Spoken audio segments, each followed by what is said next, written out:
What's How you happening? doing, sir? What's All going right. on? What's up, y'all? You Good good? to You good? see You all you. set? I'm set. I see you with the Don Juan Pimp Cup. Not a pimp cup. This is a chalice, man. Oh, Pimp Chalice. My bad. Our bad. I tried to take the pimp out. You kept the pimp and left the chalice. Oh, we just connected what the cup is. Yeah, You man. can't come out the game. Well, this here's a Chicago situation, man. It's a lady named Debbie the Glass Lady. Anytime you see Lunel, she always got one. Bishop got one. She the same one make Bishop's glasses and all that. Yeah. So Oh, you gonna have to leave us that information. yeah, when you become somebody in Chicago, she bestow you with your glass. So this is my bestowed chalice. Is that the Okay, same one? Well, I don't think we can have one because we ain't nobody. So we gotta wait until we get Right. our numbers up, and then maybe we can get one. Well, you I know, think- we all got goals to reach in life. Exactly. Well, you know what? I saw a similar Well, cup first to of that all, on let one me, of the skits of that Dave Chappelle did. You know. Chappelle, of course. Yeah. So Oh I yeah, was like, what was that? Player Haters Club. Yeah, it's a They- character situation, and not character, but character. He went extreme with it, but like a lot of people, like if you are a regular at a lounge, some people leave them at the bar, so when they come, their favorite bartender had their glasses for them. Like ladies more so than guys. Ah. Yeah, so you know that means you VIP. She pull your glass out, set you up, blah blah blah. So I just always represent for my girl Debbie, the Glass Lady, because I had a happy hour I used to do every day, and I would drink my glass from the Debbie Glass Lady. All That's right, I what's got up. cousins from Chicago, so I'm definitely gonna have to check that out. Bet. Well, I tell you what. Let me give you a proper introduction. You know, ladies and gentlemen, this is comedian Damon Williams out of Chicago. Yes. Opener for the Kings of Comedy, 300,000 dogs, Wow. BET Comic View, Showtime. Oh man, I could go on and on. The Diddy tour, just every tour that comedians are on. This man is on it, man. Welcome to the show, man. Thank you.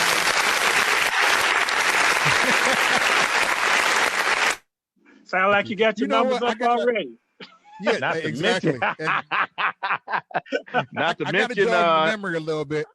Hold on, Major. I gotta jog your memory a little bit, man. You this came is to Toledo. embarrassing. You remember coming to Toledo?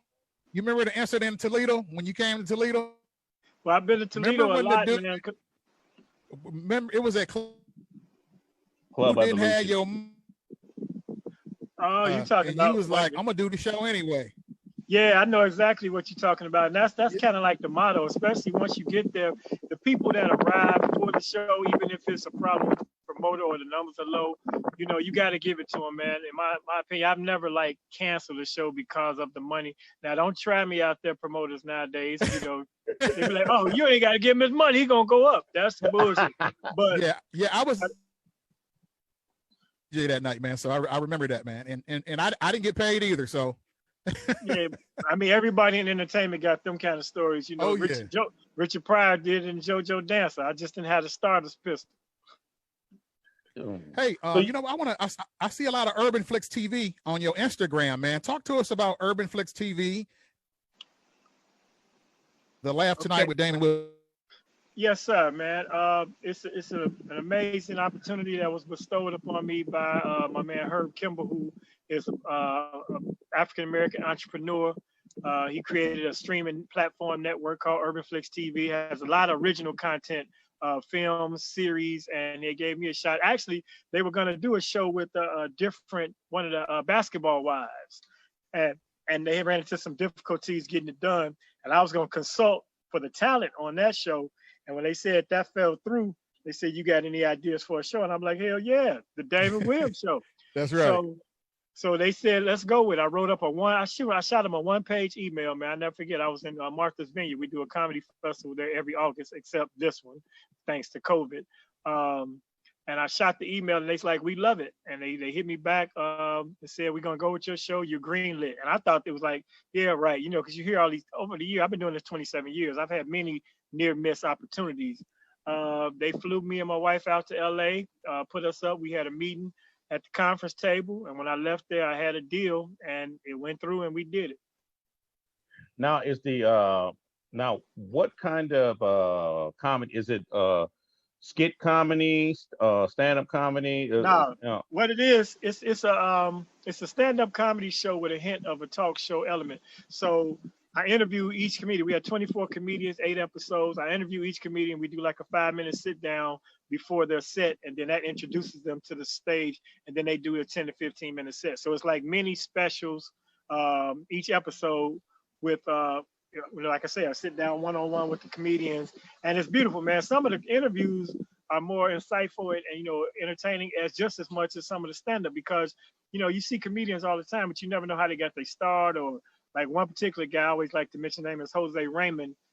His family actually migrated to the U.S. illegally, and so they went from Mexico to Watts, okay, and then from Watts they moved to Maui, and now he's back in LA. So his whole story of that situation and the different, that's highs and lows. And his father was a crackhead. It's a lot. He talked about all this, right?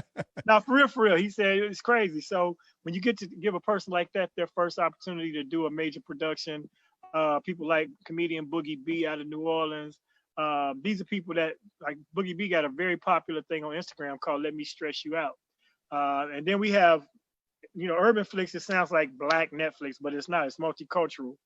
Okay. And we have Latins, Asians, Hispanics, well, same thing, African Americans, a lot of women. I stacked it with a few of Chicago people, and it's different walks of life. Russians. This the one chick. She was a former Playboy playmate. Now she's a Russian comedian lady. That sounds kind of elementary comedian lady. But I'm working with childish English. Now, it sounds like something similar that Comedian in Cars with are you familiar with that? That's Seinfeld. It's something. So it sounds like it's something similar to that. That kind of inspired the interview element for me. So it's that meets Comic View, so to speak, because. Okay. But it's, because I would say Def Jam, but Def Jam has shorter sets. We give comics 10, 12, 15 minutes, depending on, how they edit it. And it's really, like I said, a mini special, but it's also that background. So I'm real proud of the show, man. I'm looking forward to season 2. In actuality, there was going to be a celebrity element to it. I had commitments from Seth the Entertainer, JB Smooth, of course, D-Ray and Dion Cole. They were all going to do their interviews. They couldn't do the stand-up part, but they suggested, let me just do an interview. Michael Blackson, because they had aspiration for Netflix deals, or they have Netflix deals in place. But then the whole, corporation and the entertainment industry just shut down, so we couldn't get to that part. So we put the show out. So it was the best time to do it. We didn't want to wait during the pandemic while people looking for stuff to stream. We just put the show out as is. Okay. So are you gonna add some serious ignorant news to it? I miss serious ignorant news, man. Hey, let me tell you, man. You in Ohio? That's funny you mentioned that. A Cleveland station, WZAK. My man Sam Silk, who is from Chicago. You can't hear it, of course, in Toledo, but you can hear it on WZAKCleveland.com. It plays live. I do Damon, What You Think? So twice a week, Tuesday and Thursdays, 2 p.m. Eastern. I'm on with the same kind of vibe as Serious Ignorant News, but it's more vast because I can talk about anything I want to. With Serious Ignorant News, we kind of stuck to stupid criminals. So that element is there. As far as doing my own radio type situation or adding that element to the show, maybe next season I may do it. But, those news stories are kind of current events, so they don't have shelf life. So radio is another avenue for that, and that's what I would do. WZAKCleveland.com, Sam Silk Show. Look it up.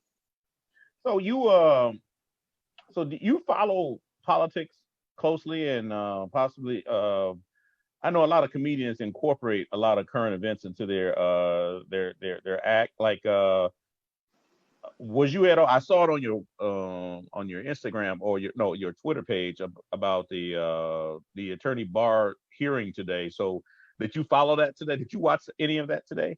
Nah, man, I've been on super chill today, man. As you see, I'm outside. I'm in the backyard. Yeah, I see that. Because we have a mental vacation. Like we put ourselves in different locales, because right now we should have just been getting back from this annual cruise we do. It's an all-black cruise called Festival of the Sea. So today is our Fort Lauderdale day, because normally when we come back, we stay in Florida for like 2 or 3 days. So by now I would be on Tom Joyner's porch because normally I'd be on his deck because when we come back, we go to his crib and kick it with him, man. So You mean after the no, I didn't. Fantastic Voyages? After Yeah, his Fantastic Voyage? Oh. Okay. yeah, or festivals. Anytime I go through Florida, you know, he got an open door policy to all the people that worked on the show and everybody. So you could just literally go stay at Tom's crib when you come to Miami if you was part of his fam. You know what I'm saying? So that's where we would be right now. In fact, my wife's pictures, just her Facebook memory just popped up. The last time we did that, it would just so happen, and I didn't even tell Tom I was coming. I just came off the ship. And I was like, dude, he said, where you at? I said, I'm in Fort Lauderdale. He live in, you know, like Golden Beach. And he was like, well, come on through. He said, matter of fact, if it's just two of y'all, blah, blah, blah, we going to see Lionel. So it just happened. Lionel Richie had a concert that night, and he was at the Hard Rock. And Tom and Lionel Richie went to elementary school together. From like, Damn. Tom used to be one of the Wow. Commodores. Yeah, Tom was one of the Commodores before the group really took off. He was a Commodore. So that's how Are you close they were. serious? Yeah, man. So imagine this. Tom Joyner was a Commodore? Tom Joyner was a Commodore, and him and Lionel Richie been knowing each other since like first grade. Can he sing? I don't know. Maybe he was the equipment manager. But he was in the group, real talk. And so it just so happened that same particular time when we came, 2 or 3 of their other classmates from down in Alabama, where they from, Tuskegee area, were in town too. So we all went to the concert, and then Lionel came over Tom's house, and we all sat around the table, and me and my wife sitting listening and reminiscing about old stuff. They had nicknames, Skeeter and Stinky Boo and blah blah blah, you know. So it was dope as hell. So I did not look. Long story short, no, I ain't see none of that bar testimony today. Hey, that's a great explanation. I got some new information that we had never heard before. Tom Joyner being a Commodore. That is very interesting. Now let me ask you, when the Tom Joyner situation went down, offer you anything like? Okay, you bleeped out for a second. You said no. Actually, Reach Media did not offer me anything. And Tom, you know, basically, we knew it was coming. He had a 2-year notice. I mean, he announced publicly 2 years in advance that he was going to wrap it up. And so they basically anointed Ricky Smiley, my buddy, as the successor. But, you know, Ricky already got his crew, so there was no really space for them to offer us anything. I do have aspirations to at some point either do, you know, maybe a weekend countdown type show or Damon Williams show on the weekends. I don't really want to be like tied down to radio, like on a shift, especially a morning show. Because that morning grind is a beast, you know. Right. For us, I'm Central Time, 5 a.m. every day, and I do comedy at night. And I ain't never gonna stop doing stand-up. You know, that was you burning the candle at both ends. So I do not miss the alarm. I do miss the check. Well, you know, question about why Ricky? I know I'm a Ricky Smiley fan myself. We're both from Alabama, so why Ricky? Why not D.L. Hughley or anyone else? Why? Well, the thing is, Reach Media owned the Tom Joyner Show. Tom sold the majority of the show. Huh? Or Big Trav, you know. Yeah, well, you know, or Damon Williams, we want to ask, but but Ricky was already in the network and he's already under the banner.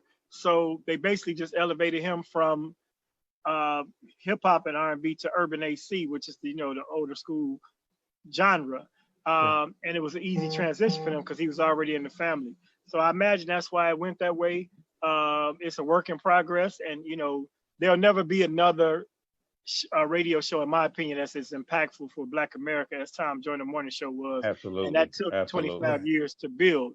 You know, it was where we could go to for any type of social issue for Black Americans. So if it was a corporation that needed to be checked about being bogus, back in the day, they used to get a fax number out. You know, that was a tactic. Tom give out the fax number nationwide, 6 million people fax that CEO. He gonna answer that, you know.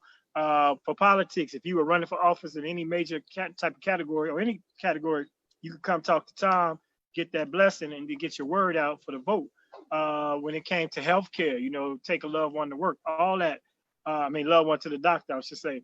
So it really don't matter who stepped in that spot. I mean, Russ Parr is a great morning guy. He has a nice network in a region that he's in. But Ricky had, I guess, national appeal already because of his morning show and his standing as a comedian. So it seemed like a good thing to do, and he was already in the family. That's what I assume happened.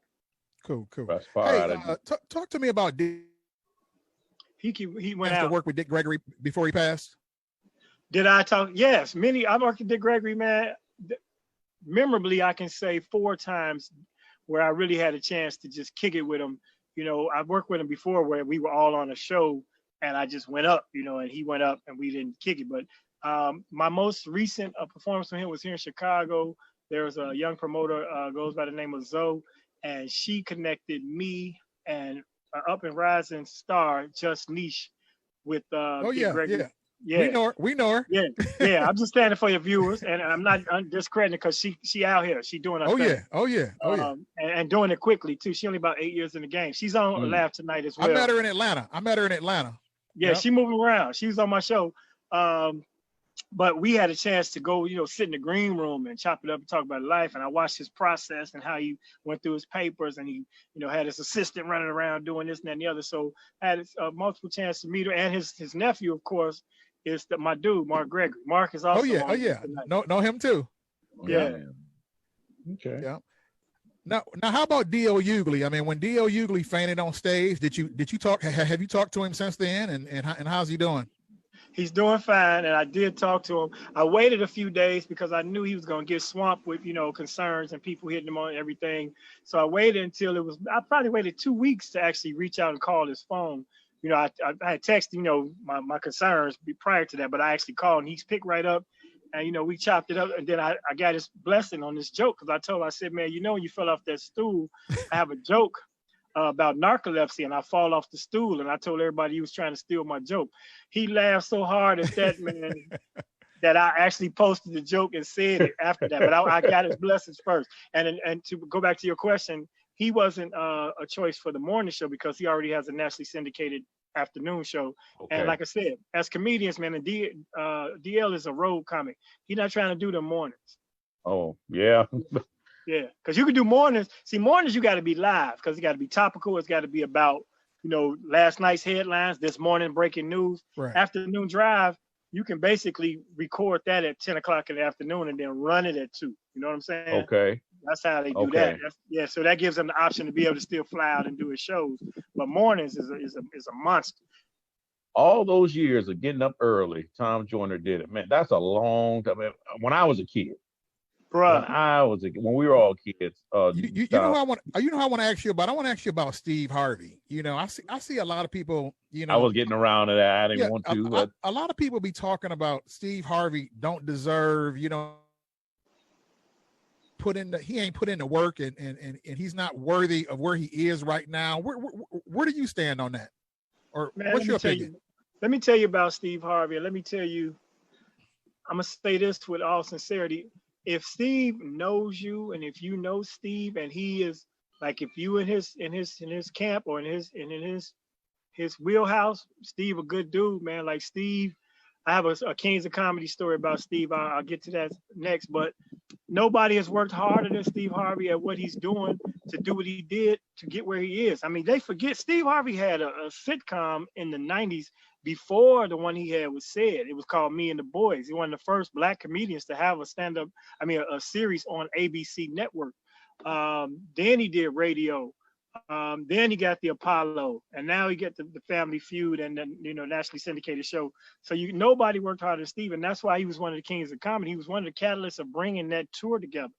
So for anybody to hate on Steve because of his political views or his demeanor, you know, some people have called him, you know, kind of snobbish or arrogant, and you know, and he can be that way, you know, but he's entitled to that, I guess, because what people don't understand, I'm not saying that's my personality, but when you're in that type of spotlight for that many years, that long, everywhere you go, people know you. So every time somebody see you, whether they love you or they got some criticism, they want to express it to you. So when you go into Starbucks, they want to talk to you. You go to pump gas, they want to talk to you. And now, ever since smartphones, they want a picture too. You know, so every once in a while, you might just want to be Steve out going golfing. You know, you don't want to be that dude. So I'm not justifying people being, you know, any type of way toward their fans, whatever. But it's a tricky scenario. Anonymity is precious. If you become famous, I'd rather be rich than famous. Trust me. So here's my Steve Harvey story on the Kings of Comedy tour. When I first got on the tour was designed for the 4 of them. There was no 5th person. I was the 5th. So the promoter, Walter Latham, and shouts out to him for giving me the blessing. Shout out to He Walter. had a concept of he was going to use a local comedian in each market. But what was happening was when they went out, they wasn't finding comedians prepared for that stature. You know what I'm saying? You might be the funniest dude in Toledo, let's say, but you ain't ready to go play in the Coliseum where LeBron play. That's a whole nother level of the game. Right. So what they decided to narrow it down to myself, and I had to basically audition for in Detroit. I did 2 shows in Detroit. He said, if it goes well, I'll let you get some more. And Mike Britt, who goes by Mike B out of New York. So they had narrowed it down to the 2 of us doing the whole tour. But Mike wasn't wearing suits. Everybody know back in Comic View, I was a suit dude. Right. So all the Kings had on suits. So they like, dude, you got to dress for this. This is major. And he like, I ain't comfortable, blah, blah, blah, And he kept showing up with like baseball jerseys and his own swag. Wow. And, he clashed with the promoter. And the promoter said, okay, Damon, you got the rest of the shows. And it was 30 shows. So, of course, I took them. But they didn't have like transportation or flights set up for me. It was just that local person budget. But I accepted to do it because I knew the exposure and the magnitude of this tour. And I knew if I did my thing, eventually things would get better. So the point I'm trying to make, Steve, they all had limos for them. They had four limos. So we go to any city, be 4 limos at the airport. Because that stuff you saw on the special, the movie, they never all 4 piled in a limousine and went to the radio station. No, there was 4 different stretch limos and no car for me. So I just jump in with whoever. Right. I was cool with everybody. So sometimes I ride with Bernie, sometimes I ride with DL. Because DL Hughley's road manager got me on the tour, Alvin Morris. I have to give him a shout too. So one particular time we in Dallas and they all were playing golf and we were staying at the 4 Seasons. They had a golf course on the property and they all had their golf club. So I couldn't fit with DL that particular day. So I was like, we was all going to the airport to the next city. I just called a cab. It was a hotel, cab pulled right up. Steve came out, saw me walk into the cab. I would have never asked Steve because we was cool, but I wasn't going to jump in his car type. You know what I'm saying? It's a different, like I say, Steve, he got his demeanor and you have to catch him on good day, bad day. Exactly. So, but he saw me walk into the cab. He said, hey, man, where you going? I'm like, I'm to the airport. He said, man, he walked over to that cab. He gave the cab driver some money for coming. He went in the trunk of the cab, got my luggage out himself and rolled it over to his limo and put it in the trunk. I said, man, you ride with me, man. I can't see you in no cab. That's some bull. You doing your thing on this tour. And that's the type of dude he is. And he could have sent, hey, boom, go get my man's bag and pay that. No, he got out himself, walked over there. So he showed me that type of love. When we got to Birmingham, he was cool with Ricky Smiley, plus they frat. He gave Ricky a spot on the show. But before the show, that morning he did the morning show. That day, he sent Ricky to a tailor in Birmingham and got him a suit made for the show that night, that day. So that's the type of stuff Steve do, And as far as his work ethic, we see what he's doing. He got 92 jobs, So you can't hate on the man.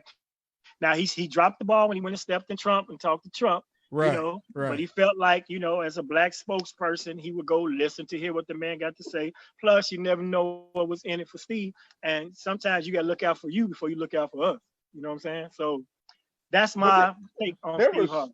There was something you said earlier, when Travis asked a question about, he brought up the situation at Club Evolution and how, I don't know if I should say this on the air, how they didn't have all your money, but you said something that kind of, during your talk about Steve, your people come up to you, they try to ask you for, pictures, autographs or whatever, but, do you feel, and you seem like this type of a guy, because you ain't hurt, you're not hurting for attention, you're not hurting for acts of money or anything like that. When you are successful as somebody as Steve Harvey, shouldn't your humility go up and not go down? Because you're that way. You seem like a very good down-to-earth dude, just in this interview, and but that's the reason I asked that question, because of what you did. You went on ahead and did the show. Yeah. Steve wouldn't have did that. Well, let me give you the answer to that. When I get Steve Harvey type of money, I might be an asshole, bro. I don't see it. I don't see it. Because like I said, I pray that it don't take over my spirit like that. But Right. until I'm in them shoes, Right. you know, it's just hard to say. No, to be honest, who you are when you start only gets magnified as you blow up. So if your personality, your demeanor is one way, it's only going to get exposed and magnified. So the core of the person is because like if you see a D.L. Hughley out, said Bernie was real, like, you know, close to the vest. He didn't go to clubs. He didn't go to none of the after parties, but he was a humble dude. And if he saw you out, you know, you're going to be able to chop it up with Bernie. Everybody not like that. I mean, I could name several names of people that like to be secluded. Then some people, a lot of us, man, are introverts. You know, to be honest, we're comedians and we on stage, but we awkward socially. You know, it's like I don't want to bust nobody out or be in his business, but Ricky Smiley's that way too. You know, he has a very introverted spirit, even though we're public personas. Mm-hmm. So, you know, it depends on the person, man. You just never know. But some of the, like you say, some of the biggest people I've ever met. Let me give you a good example. One of the legendary people on earth, Harry Belafonte. Okay, mm-hmm. Now you really can't get more legendary than Harry Belafonte for his body of work. Okay. So I was booked on a show in Wisconsin at the State Fair, and that's why Harry Belafonte was on it, because it's the Wisconsin State Fair, and you know, old white people love Harry Belafonte. You know, Dale, they still messing with the Dale, right? Oh yeah. But they put him, and then they had the Braxton sisters opening, so that was Tamar and the other ones, not Tony, and myself as MC. So when Mr. Belafonte arrived, he had his entourage, you know, he had his white people with him and his crew, you know, he was Harry Belafonte, but he had heard that they added a comedian to the show. So when he found out that was me, as they were walking, their whole entourage walking, he stopped the crew. He said, let me talk to this young man for a second. He said, I understand you're the comedian, you booked on the show. I said, yeah. He said, well, they haven't cleared that with me. And, you know, that's not protocol, and they need to know they can't just add people to the show. But I must have asked, did you get your money yet? I said, yeah, I'm already paid. He said, okay, you may or may not go on, but as long as you got paid, I want to make sure you good. Wow. But they just can't do stuff like that. And this Harry Belafonte. So, you know, I met some huge people, and they are humble. So it's the person's personality, man. Okay, that's what's up. Let me ask about Bernie Mac. With him being from Chicago, did Bernie embrace you? Did he look out for you? Did he help here? Bernie. Go ahead. No, I could tell you about Bernie. I asked Bernie Mac. Go ahead. Yeah, Bernie. Yeah. You say Bernie, it's only Bernie Mac in my mind. I wasn't gonna answer about Bernie Sanders, believe me. No. Yeah, no, I just want to know if he helped you out, if he, you know, looked out for you as you was coming up. Well, you know, in order for me to be on the King's Comedy Tour, all four of them had to agree with it, first of all. And he and I had a real good rapport during that tour. And prior to that, though, Bernie showed me love and gave me respect, because early in my career, when I was not even really you know, of any stature, I had done Comic View once, and one of the executive producers from BET came to Chicago, and I hosted this little date auction, and I was real funny with it. So she invited me to do Teen Summit. She was the executive producer of Teen Summit. Well, it was a comedian's episode, so they had Ellen Cleghorn, who was the first Black woman on Saturday Night Live. Y'all might never know the name, but if you see her face, you know what I'm talking about. It was one other comic, Bernie Mac, and me. So out of nowhere, like, here I am on this show with Bernie, but they put us on the same flight, same limo. At that point, he kind of like embraced the fact that, yeah, you know, you coming on up, Holmes, you know, I've been watching you, blah, blah, blah. So fast forward, I ended up having the same personal manager as Bernie. So we was in the same team. But this was when I knew that Bernie kind of, you know, looked out for me or respected my work. Bernie had a Tuesday weekly night show, and it only held about 100 people, maybe less. But it was where him and the band would rehearse. It was a live rehearsal. It was called Miltroneers. Whenever he went on the road, he started letting me host his room. So that's when I knew, you know, I was in with Bernie. And then I got the King. So yeah, Bernie looked out. Sweet. And he had told me, this is my full circle moment with Bernie. Right before he passed, I had approached him with the fact that, you know, the city of Chicago had never on a large scale had a tribute to Bernie Mac. You know, so I like, man, I want to put together this tribute, you know, give you your flowers and, you know, blow it up. I had got the key to the city, and it was going to be Bernie Mac Day in the city and state of Illinois, and Bernie was going to come and accept his acknowledgement. And he said, hey, when I come, I want to do some time too. So now here it is. I'm a local promoter, but a comic, and I got Bernie Mac coming and flat out for free. So I'm like, man, this finna turn up, right? but he offered to do it. So his publicist got in the way, blah, blah, blah. But before he passed, when they were doing the movie Soul Man down in Shreveport, Louisiana, Michael Collier and Ice Cube and were all doing that movie. I forget, Keke Palmer plays a football. She's a quarterback. I forgot the name of it. Anyway, all this is being filmed in Shreveport at the same time. So I go down, I'm thinking I'm gonna see Ice Cube, because Michael Collier invited me, like, man, I'm doing a show, come perform. Cube gonna be there, you might, get some love, blah, blah, blah. Come, perform. Cube don't even show up. We did 2 shows. But on the second show, Sam Jackson came, right? So Sam came, and man, I ain't went up yet, and Sam Jackson sitting right over here, 2 seats over. So I, humbly go approach, hey, Mr. Jackson, I'm a comedian, I'm going up, and he said, I know who you are. You're a funny motherfucker. And man, to get that, right? To get funny motherfucker out the first sentence ever speaking to Sam Jackson. Yeah. So I'm good. I was sad that Cube didn't come, but by him working on the movie, the next day when I went home, I'm still kind of, disappointed because I'm trying to get in Cube vision, and I fly home and I did it for damn near free because Michael Collier, like, I ain't really got no money for you, but it's an opportunity, blah, blah, blah. And I always gamble on myself. Mm-hmm. When I landed, man, I pick up my cell and it's Chuck Gaino, who was Bernie's road manager. He said, Bernie want to holler at you, man.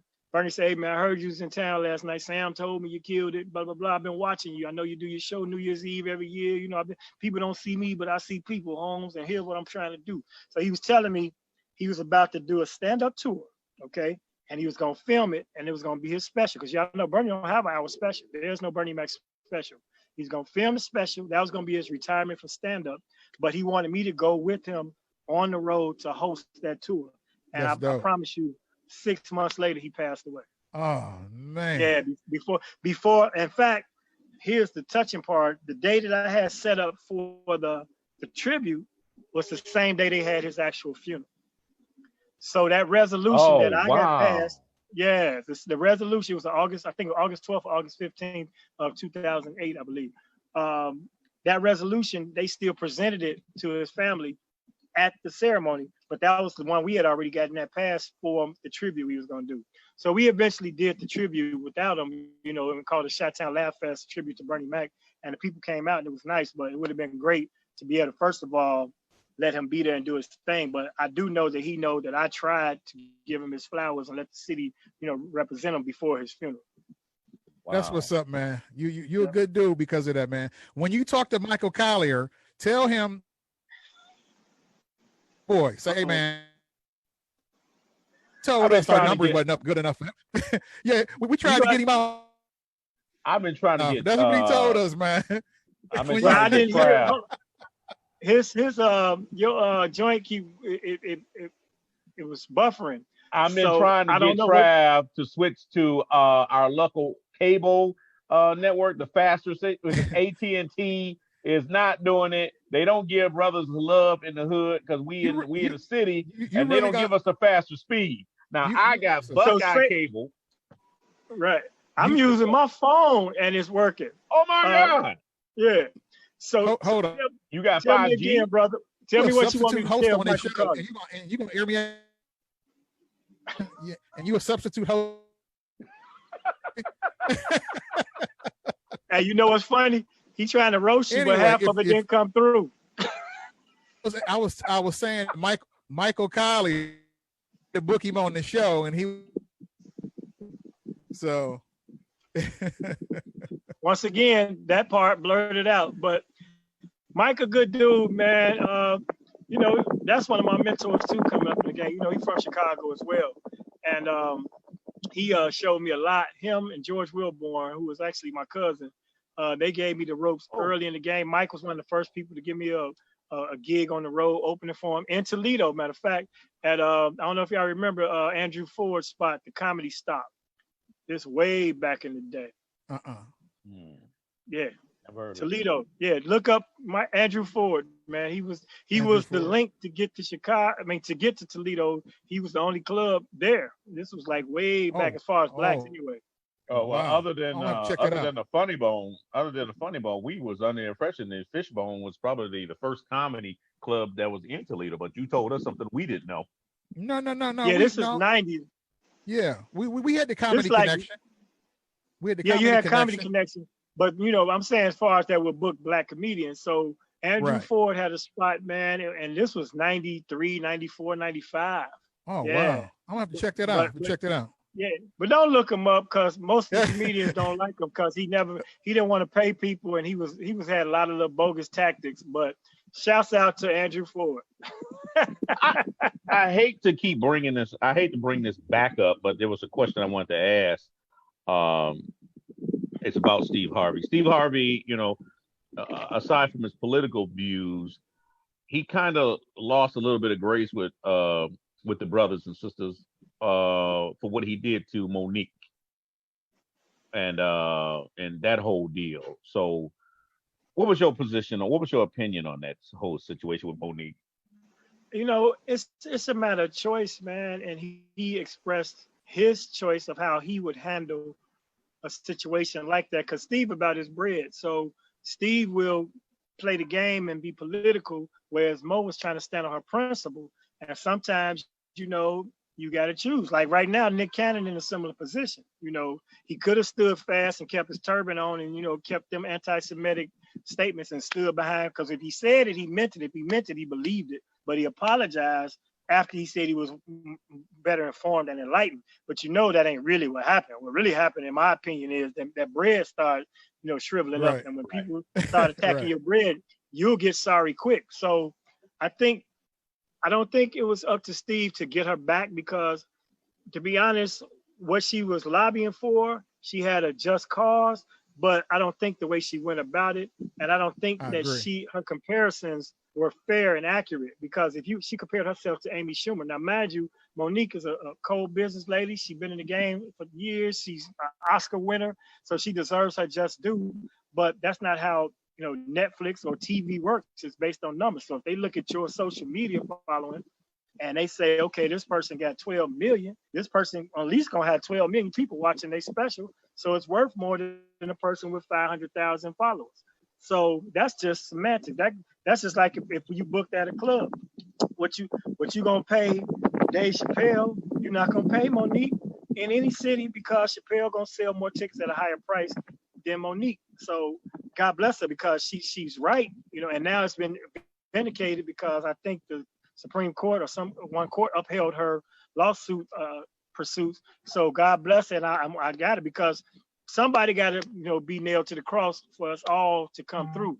So she took it on the chin for women behind her to get equal pay and equal opportunity because that's what she was really talking about, being black, being female, and being treated as less than. And so how Steve handled it, it should have been off the air. He should have never gave her that. That's the type of advice you pull your sister to the side and say, look, Mo, I understand what you're trying to do, but you got to get your money because Whitey ain't messing with us like that. Right. That's how you do it. You don't bust her out on the show, and getting, but that's Steve, though. He going to say it, speak his mind, and he probably tried to walk it back afterwards, but it was ugly how it happened. And it shouldn't be that for us. It should have been a unified front, even if they was both fronting on that TV side, so that Netflix could look and say, okay, this brother who is a mogul is backing her, and maybe we need to give her more respect. So, once again, it falls to a person's demeanor. Netflix, I want you to talk about. Go ahead. My bad. Go ahead. Well, no, I just want him to talk about that Stop the Violence that you were a part of. Talk about what that was about. Well, I have to first of all start your internet because it stopped the question, but I'm gonna answer it based on what I think you were asking me about. My son is a social activist, man, and he's been keeping me woke and informed and involved in some of the things that are taking place now. I personally, of course, I'm about stopping violence in Chicago, stopping violence nationwide and worldwide with Black and brown people, but I'm also against the systemic racism and the police brutality circumstance that's taking place. So it's a double-edged sword, and those are two different, totally separate issues. So when people conflate the two, if you say, okay, we don't want police killing us, then they say, well, y'all shooting each other in Chicago. They ain't got nothing to do with a force that is set up and institutionalized Exactly right. in our country and the fabric exactly of it. right. So, and they're definitely sworn they have to be held to a higher standard. Plus, we already know that their whole job is to protect the establishment. It's not to serve and protect the people. So when it comes to that, that's one thing. But when it comes to stop the violence in our community, Chicago is in the lead and the forefront as far as the news is concerned with, the stop the violence and the shooting and such. So they say that's black on black crime. There's no such thing as black on black crime. Crime is crime. When white people do damage to each other, they don't call that white on white crime. They call it crime. It's a crime statistic. So that's a narrative that's been put out there to basically diminish us as people. Like, y'all don't even care about yourselves. It's black on black. Let's say that. The problem, I think, in Chicago, it stems from the same problems that happen in every other city, where there's poverty, lack of opportunity, poor education, poor health care, broken families, all these opportunities that are missing. So if we gave our youth vocational skills again, put that back in the schools for one, because learning to read and write and math and algebra and trigonometry ain't gonna get you a job in today's society. If it ain't technology, you got to learn labor. So I'm talking drywall and plumbing, electricians, construction, all these jobs that middle America and white Americans have, and they keep to themselves with their unions, and they discriminate against black workers. That needs to stop. That's systemic. That combined with the fact that, the housing problems and the loans and the redlining and all the things that have happened in this country over decades, that is against us. So of course we're gonna be a violent people because we're having violence done against us. Plus the fact that the corporate radio stations are pumping only negativity when it comes to the music. So if you raise a kid, let's say you're a mother, you 25, no, let's say you 40. Okay, you got a 15-year-old you had when you was 25. But when you was 25, you was listening to, let's say that's the end of the NWA era, on into the trap music, on into the bull. But you playing this for your infant because you ain't even aware you at the beat. But you programming this kid to think, if you're a girl, you gotta sell your ass. If you're a dude, you gotta bling, you gotta have a Bentley, you gotta kill people, you gotta do this lean, you gotta get this money, you gotta get serve this dope. And if you're a kid and you're impressionable and you sitting in your car seat from this time till you 15, now you 15 and you believe that that's the reality of life. You think you're supposed to be strapped, you're supposed to shoot this dude if he disrespect you. All right. So all of this is forces against us. And in Chicago, it's particularly is elevated because we had gangs and cliques. Now the gang structure was broken down by the federal authorities. They broke down the leaders, Jeff Ford and Larry Hoover and those, and they had basically street justice. If somebody did something stupid like accidentally shot a kid or robbed an old lady coming out of bingo, he got dealt with by the people, by his own people. These people don't exist no more. And these youngins, they wild, and they got smaller cliques, and then they broke up the housing projects. I'm telling you, I could go on and on. They broke up all the housing projects and the low-income housing, and then they spread it out into these neighborhoods, and now you got different factions living blocks away from each other. So now you see dude who you used to have to go across the tracks to mess with, but he lived 2 streets over and he shot your cousin. So you know what you're gonna do? You're gonna try to shoot him. And then if you shoot him, his cousin gonna shoot you. So it's a lot of interpersonal retaliatory violence, but it makes the news because statistics and numbers make headlines.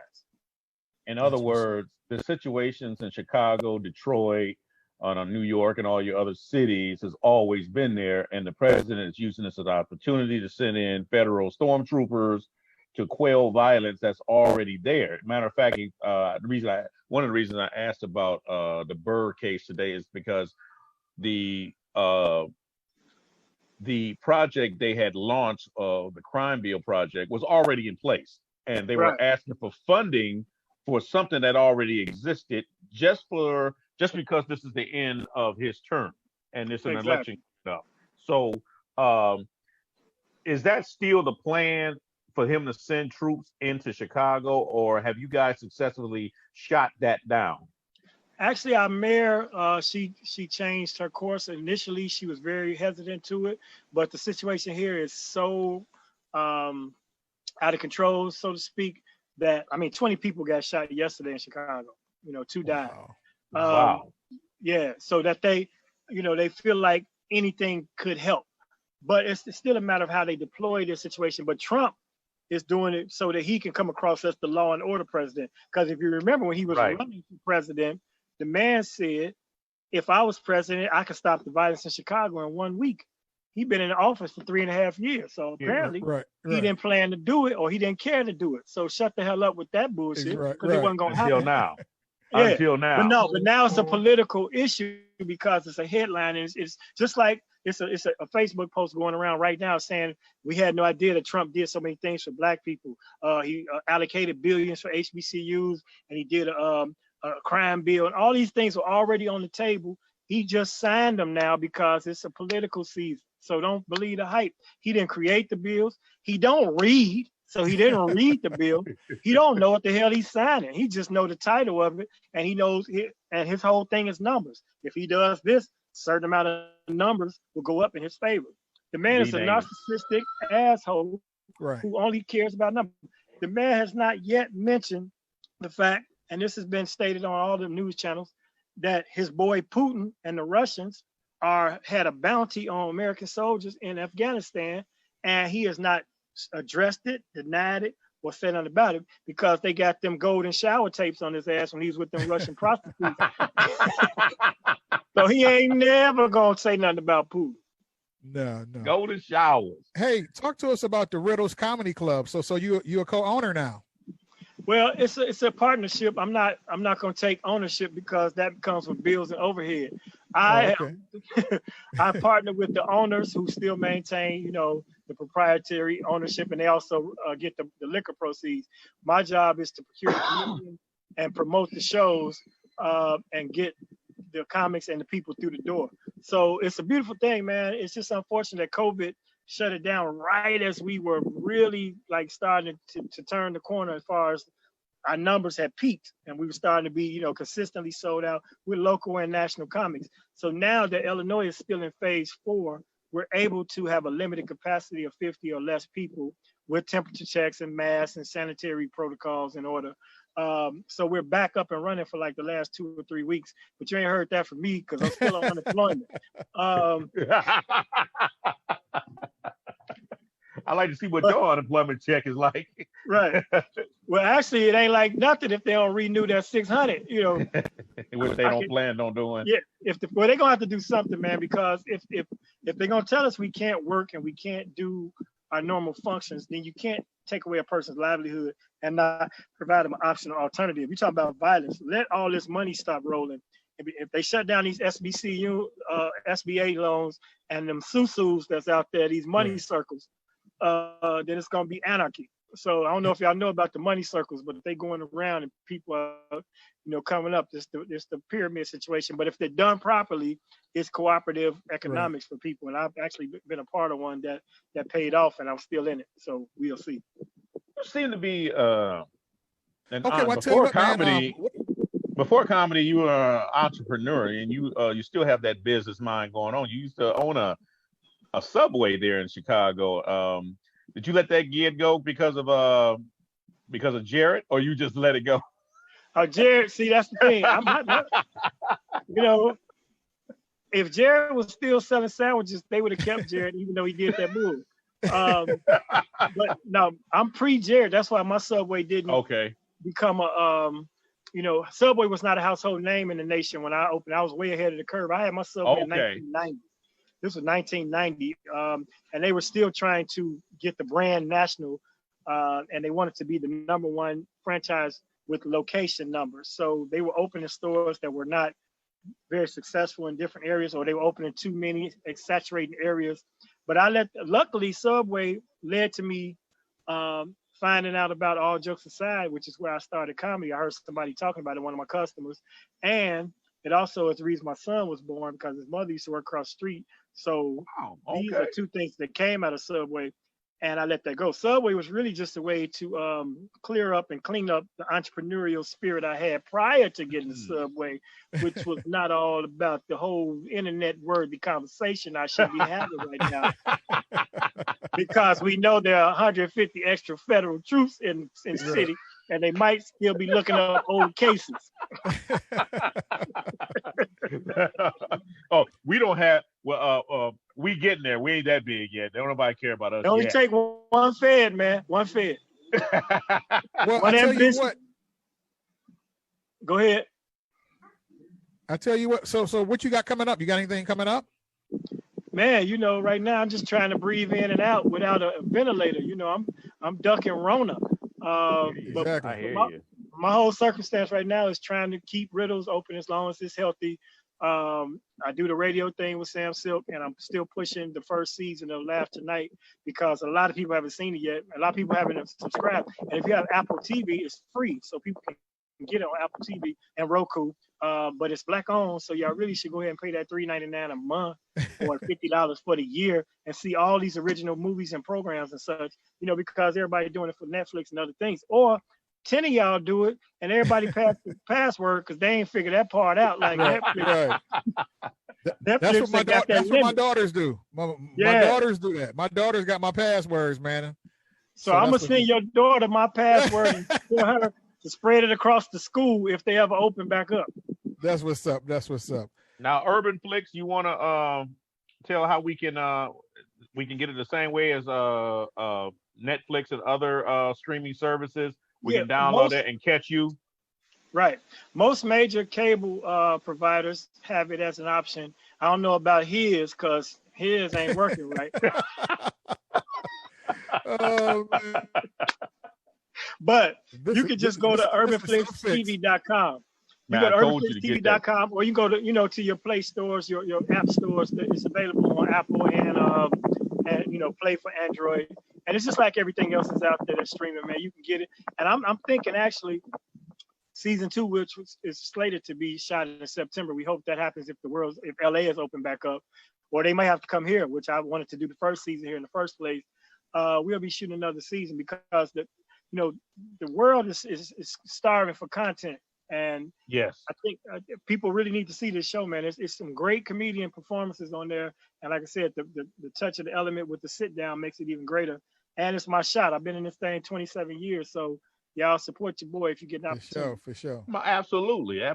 I tell you what, go ahead and give out your social media handles so everybody can get a hold of you. Okay. Damon Williams Comedy is my website, which has links to all of my socials, but my Instagram is also Damon Williams Comedy. My Twitter is @Damon William because I couldn't get Damon Williams Comedy because it's too long, and I couldn't get Damon Williams because some other Damon Williams is using it, and I'm sure not to the magnitude I would. So I need to run and holler at dude and get my S back because now I dropped the S. So I can use it. Or just add a ON on it, Damon Williams Sutton. Right. Yeah, like JJ. Well, sir, it has been a pleasure talking to you. Like I said, I'm just filling in.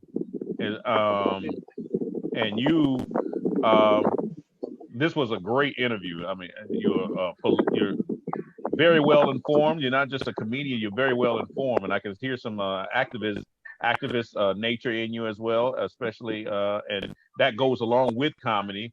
I mean, it gave Dick Gregory all his material, and you seem like you're following on. But it's been a pleasure to talk to you. Man, a pleasure as well. And I definitely think, and this goes out to all the comedians out there, we have a platform and a voice, and you have a Zoom, you have followers. I mean, it's not everybody's bag to talk this talk, and but you have a responsibility. Right now, we're in a moment, man, that has not been seen on earth as far as a movement is concerned. It was 18 other countries all protested during the George Floyd weekend. Right. That's a worldwide movement. My son was an activist. That's a lot of my verbiage comes from him because he's been informing me and keeping me woke. My son is Damon _AF on Instagram. Look him up because he's a deep dude.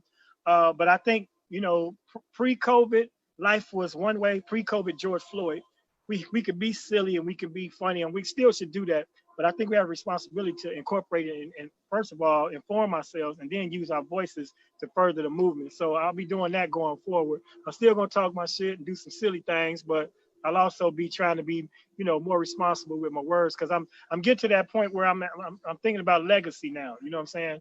I've proven that I can be funny. I've comic view since 1994. Now, what am I talking about and what's the purpose of my my being and me having this platform. So I appreciate y'all. That's why I want to do everybody's. Thank you. I don't care if you got 2 followers or 2 million. I'm trying to talk to people and get the word out, not only about the show, but about us as a people moving forward. So thank you for the opportunity. That's that's what I'm talking about. He did it again. We really appreciate it. Bad internet and slow internet and all. We really appreciate it. That's all right. They heard me. It's just you they couldn't hear. Exactly. That's all that mattered. That's all that mattered. That's all that mattered. I really appreciate you, man.